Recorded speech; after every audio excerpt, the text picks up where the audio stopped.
सबसे पहले एक दफ़ा फिर हम ट्रंप का एक स्टेटमेंट सुन लेते हैं। ताज़ा तरीन स्टेटमेंट है जिसमें वो मोदी के बारे में कुछ कह रहे हैं। ज़रा सुने वो क्या कह रहे हैं। They wanted to make me happy, basically. He wanted to. Modi's a very good man. Yes. He's a good guy.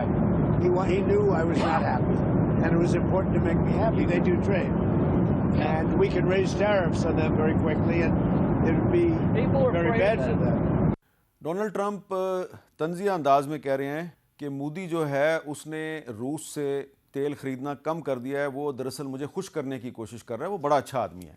तो ये डोनाल्ड ट्रंप साहब का एक तरीका है ब्लैकमेलिंग का। और पिछले साल मई के बाद से उन्होंने मोदी साहब के बारे में काफ़ी तंज़िया बयानात दिए हैं। अब आहिस्ता आहिस्ता उनके लबो लहजे में तंज़ कम होता जा रहा है और वो मोदी साहब जो हैं उनके बारे में जो भी कहते हैं उस पर जो भारत में जो अपोजिशन जमातें हैं वो काफ़ी तनकीद करती हैं मोदी साहब पे कि जनाब आप उसको जवाब ही नहीं दे रहे।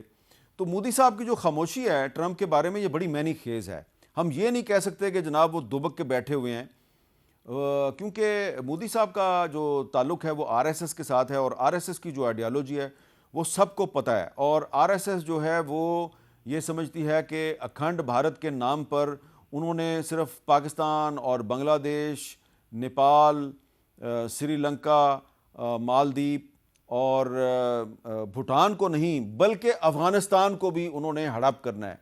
तो उनका जो उनकी पार्लियामेंट में जो अखंड भारत का नक्शा लटका हुआ है उसमें पाकिस्तान भी है, अफ़गानिस्तान भी है, बांग्लादेश भी है। तो उनके बड़े जारहाना एक्सपेंशनिस्ट किस्म के तोसी पसंदाना अज़ाइम हैं और वो ढके छुपे अज़ाइम नहीं है।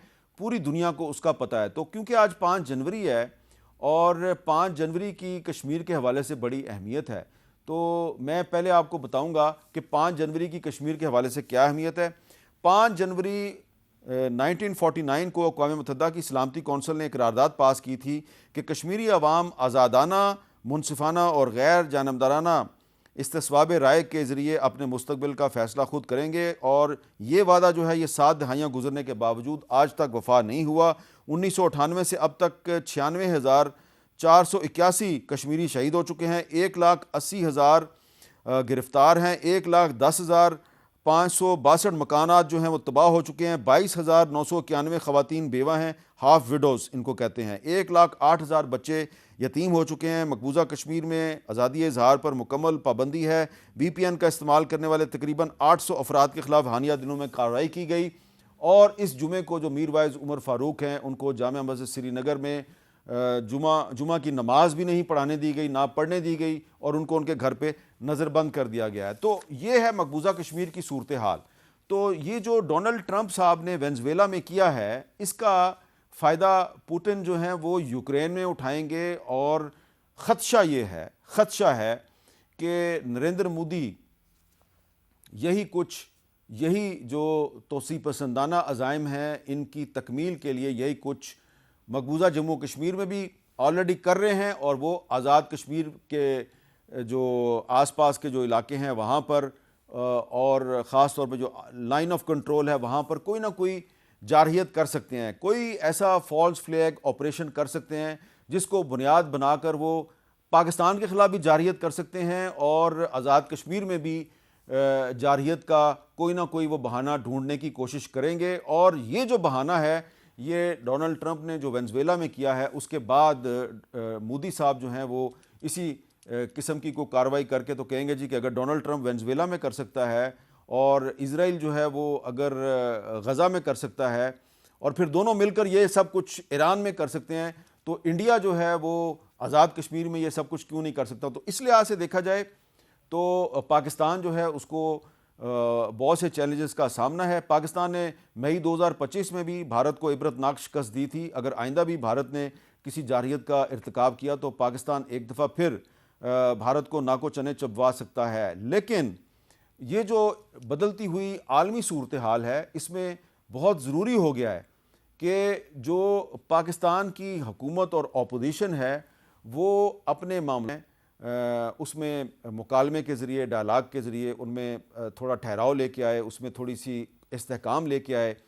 क्योंकि आप देखें कि 2000 किलो बारूद कराची से पकड़ा गया है, 2000 किलो बारूद। तो ये 2000 किलो बारूद जो है ये पाकिस्तान के सबसे बड़े शहर कराची में अगर तबाही फैलाने के लिए लाया गया है तो ज़ाहिरी बात है इसके पीछे पाकिस्तान के दुश्मन होंगे जो पाकिस्तान में खाना जंगी चाहते हैं।